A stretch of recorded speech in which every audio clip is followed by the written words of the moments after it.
지난 금요일 박 대통령과 새누리당 의원들과의 오찬 회동. 이날 가장 주목을 받은 인물이라면 단연 유승민 의원입니다. 배신의 정치인이라는 낙인이 찍히면서 원내대표에서 물러난 뒤에 공천파동 겪었고요. 탈당했고요. 그 후에 당선이 돼서 복당을 하고 다시 대통령과 마주하기까지 꼭 1년이 걸렸습니다. 예, 유승민 의원 그 1년 동안 무슨 생각을 했고 또 지금 무슨 생각을 하고 있을까요? 1년 만에 첫 라디오 인터뷰 만나보죠. 유승민 의원님 안녕하세요. 예, 안녕하십니까. 유승민입니다. 아유, 목소리를 잊어버릴 뻔했습니다. 오랜만이네요. 예. 정말 우여곡절이 많았던 1년. 어떻게 네. 지내셨어요? 예, 그냥 세상에 알려진 대로 예. 그냥 그렇게 지냈습니다. 그냥 예. 그렇게. 돌아보면은 제일 힘들었던 순간은 언제입니까? 글쎄요, 작년 2월 초에 이제 원내대표가 되고, 예. 그때부터 최근에 복당할 때까지 다 힘들었습니다. 예. 힘들지 않았던 순간이 없다. 고비고비마다. 예. 글쎄요, 가끔 좀 예. 울컥울컥 조금 억울하다는 생각은 안 하셨나 모르겠어요. 아닙니다. 그런 건 아니고요. 예. 그 시간이 저한테는 제가 이제 왜 정치를 하는가, 예. 그런 점에 대해서 좀 스스로 다짐도 하고, 의지도 새로, 각오도 새로 갖게 되는 그런 시간이었습니다. 내가 왜 정치를 하는가에 대한 생각, 예. 답을 구하셨습니까? 글쎄요, 저는 보수당에 오래전부터 몸담았던 사람이고, 예.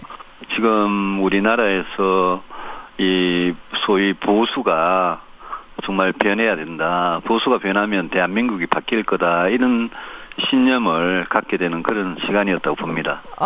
보수가 바뀌어야 한다. 보수 예. 개혁을 절실히 절감하는 순간들. 예. 지금 보수가 잘 못하고 있습니까? 이번 총선에서 드러난 민심을 봐서는 예. 결코 국민들께서 보수 정당이, 보수 세력이 잘하고 있다 이렇게 평가하시지는 않죠. 아하. 예, 분명히 바뀌어야 된다고 봅니다. 바뀌어야 한다. 자, 일단 예. 그 이야기를 듣고 잠시 후에 그 이야기 조금 더 이어가도록 하고요. 지금 이제 많이들 궁금해하시는 게 지난 금요일이에요. 금요일. 예. 박 대통령을 만나서 악수도 하고 35초 짧지만 결코 짧지 않은 35초의 대화도 하고 예. 서로 간의 앙금이 좀 풀리신 겁니까? 사실은 작년에 제가 원내대표 사퇴하기 직전에 예. 사퇴 결심을 하고 나서 대통령을 좀 뵙고 그 공무원 연금 개혁 추진 과정에서 있었던 소통 부족이나 오해 이런 데 대해서 좀 풀고 싶었습니다. 예. 그런데 그런 기회가 없어서 무척 아쉬웠고요. 그 후에 1년이 지났고 많은 일들이 있었는데 예. 지난 금요일 오찬 때 다른 의원님들하고 똑같이 잠깐 뵀던 거고 그 짧은 시간에 충분한 대화를 한 건 아니고요. 예. 앞으로도 차차 자연스럽게 소통할 기회가 오지 않겠나 이렇게 생각합니다. 이제 시작일 뿐이고 앞으로도 대화 나누고 소통할 기회가 있을 것이다. 그런 기회가 자연스럽게 있겠죠. 예. 사실은 그동안은 없지 않았습니까? 예, 그동안은 좀 그런 기회가 없었습니다. 분위기가 확실히 바뀌었다고 느끼세요? 모르겠습니다.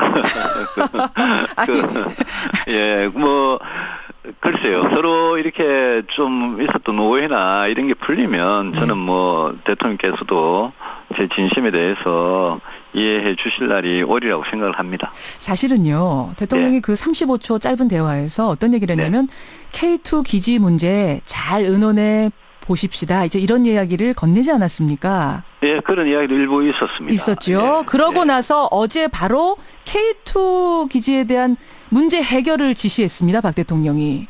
예. 그래서 이거는 앙금 오해가 풀린 정도가 아니라 대통령이 유승민 의원에게 힘을 실어줬다. 이런 평가까지 나오는데요.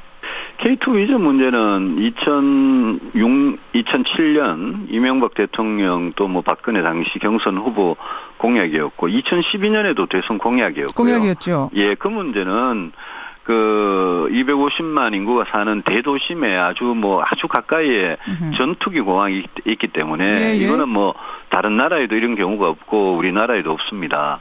그래서 이 문제는 뭐 대구 기지나 수원 기지 이전 문제는 옛날부터 이야기되어 오던 건데 이번에 영남권 신공항 문제가 김해공항 확장으로 결론이 나면서 예. 그걸 이제 신공항 무산이라고 지역 주민들이 그렇게 인식을 하고, 그래서 이 문제에 대해서 어떤 식으로든 대통령께서 과거에 약속하셨던 것을 의지를 다시 한번 보이신 거라 이렇게 평가하고 빨리 좀 추진을 해야 될 문제라고 봅니다. 예, 대통령께서 뭐 그런 의지를 밝혀주신 거는 환영할 만한 일이죠. 그렇게 보세요. 예. 힘을 실어줬다라는 평가에 대해서는 굳이 자꾸 아니라고 하시네요.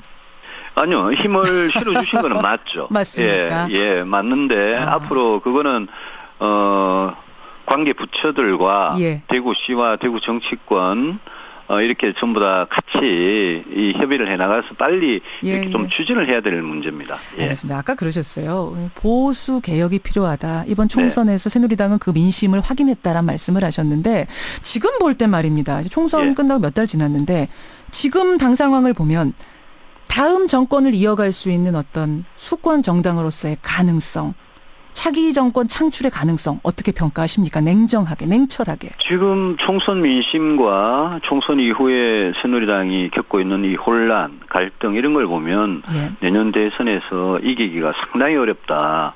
이렇게 봅니다. 상당히 어렵다. 정권을 이어갈 수 있는 가능성이 이건 굉장히 낮고 대선에서 이기기 어렵다고 보는데 결국 문제는 지금부터 저희들이 어떻게 하기에 달린 거 아니겠냐 이런 생각합니다. 우리 새누리당이 얼마나 이 국민이 원하고 또 이 시대가 요구하는 그런 변화, 개혁 그런 쪽으로 저희들이 매진을 할 수 있느냐 없느냐 저는 뭐 거기에 달린 거라고 봅니다. 뭐 상대방이 어떻다 이런 것보다 저희들이 하기 나름이다 이래 봅니다. 우리 하기 나름이다. 자, 그럼 뭘 당장 변화시켜야 되나요? 시간상으로 따지자면 그리 길지 않은 시간인데요. 저는 이 지금 시대 정신, 우리 국민들이 제일 고통스럽게 생각하는 게 이 사회에 정의가 무너진 거다. 그래서 정의를 바로 세우는 그런 개혁. 저는 새누리당의 변화가 이 지점에서 출발하는 게 맞다고 봅니다. 우리 모두가 지금 고통을 겪고 있는 양극화, 불평등 이런 걸 치유하는 게 이제 경제 정의라고 보고요. 또 불공정이나 부패, 부조리 이런 걸 고치는 게 이제 법치 정의라고 보고요. 또 재벌이 지배하고 갑을 관계가 지배하는 그런 기울어진 운동장을 바로잡아서 정말 제대로 된 진정한 시장 경제를 하자. 이런 것도 정의하고 관련이 있는 거고요. 우리가 흔히 이제 기회의 사다리, 희망의 사다리가 무너졌다 이렇게 이야기를 하지 않습니까? 하죠. 이 희망의 사다리를 다시 이렇게 만들어주는 게 교육이고 노동이고 복지인데 이런 모든 일들이 다 정의를 바로 세우는 개혁이라고 생각합니다. 저는 새누리당이 보수 정당으로서 이 공동체의 둑이 지금 무너져 내리는데 그걸 막고 공동체를 지키는 거 이거야말로 지금 보수한테 주어진 어떤 시대적인 과제 아니냐. 시대적인 그렇게 과제. 생각을 하고 저는 그런 점에서 제가 보수개혁이야말로 뭐 저나 우리 새누리당 식구들의 정치적인 소명이다. 그 길로만 매진하면 될 거다. 저는 그렇게 봅니다. 나나 우리 당 식구들의 정치적인 소명이다라고 말씀하셨어요. 지금 굉장히 사회 전반의 여러 가지 문제를 폭넓게 지적을 하셨는데 쉬운 문제 아닙니다. 그거 한 번에 고치는 것이. 정말 쉬운 문제 아니죠. 그래서 그럼 이거를 누구에게 맡길 것이 아니라 유승민 의원이 회피할 것이 아니라 나서서 해야 되는 거 아니야. 대권에서 만약 역할이 주어진다면 받아들여야 되는 거 아니냐라는 얘기 나옵니다.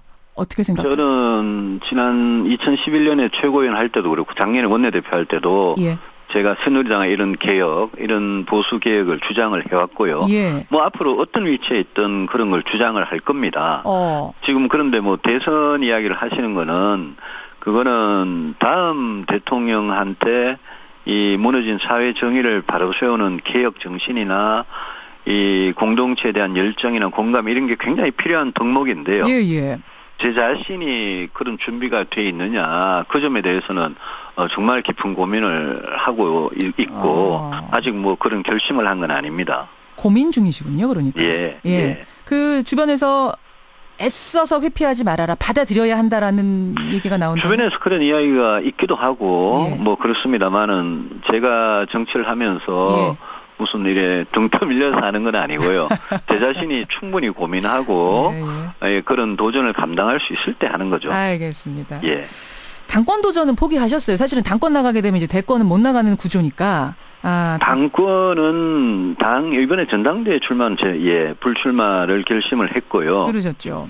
예, 그런 결정은 제가 당에 돌아온 지도 지금 며칠 되지도 않고 제가 지난 1년간 당내 갈등에 뭐라 그럴까요? 한복판에 제가 서 있었기 때문에 지금은 당의 화합을 위해서 제 노력을 다 해야 되고 또 아까 말씀드린 어떤 우리 새누리당 안에 국민이 진짜 싫어하는 계파 갈등 이걸 좀 건강하고 건전한 무슨 노선이나 정책의 경쟁 이런 걸로 바꾸는 데는 제가 충분히 어떤 위치에 있든 역할을 할 생각입니다. 어떻게 역할을 할 생각이지? 제일 중요한 게 계파 갈등 문제 해결하는 거, 계파 청산이라고 생각하시는 거군요.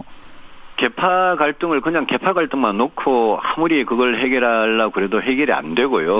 저는 그거를 이렇게 노선 이념, 당의 노선 이념 정책 이런 걸 놓고 당 안에 더 보수적인 분들이 계시고 좀 더 이렇게 합리적인 그런 주장을 수용하자는 조금 열려있는 분들이 계시는데 그렇죠. 저는 그런 경쟁을 당 안에서 시작을 하면 그러면 계파 갈등 할 이유가 없다고 생각합니다. 계파 갈등이라는 게 2006년, 7년 이때 이 무렵 친이 친박부터 시작해서 18대, 19대, 지금 20대 공천까지 이 세 번의 총선에서 우리 계파 갈등이 있었고 그게 당을 망가뜨리고 있거든요. 근데 그거는 전부 다 서로 공천을 둘러싼 싸움 또 당내 권력을 둘러싼 싸움이었는데 이제까지 지난 10년 동안 저희들이 국민들이 원하는 어떤 당의 변화, 개혁, 노선, 정책 이런 걸 두고 치열한 논쟁을 벌이는 그런 좀 건강한 경쟁은